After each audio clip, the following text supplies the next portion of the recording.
کلمه الف در خط شکسته با زاویه معمول 63.5 درجه شروع می شود. در ادامه 3 نقطه با قلم به سمت پایین حرکت می کنیم و یک نقطه آخر به سمت چپ متمایل می شود. توجه کنید انتهای الف با همان زاویه‌ای که شروع به نوشتن کردیم تمام می شود.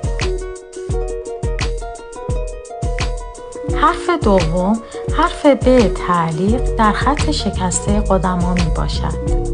شروع حرف ب یک نقطه بالای خط زمینه با زاویه 63.5 درجه شروع می شود و طبق ویدئو حرکت دوم را یک نقطه زیر خط زمینه ادامه می دهیم. قسمت سوم جمع کردن حرف ب به شکل تعلیق به سمت بالا و راست می باشد. دقت کنید قسمت انتهایی شکستگی ایجاد نشود.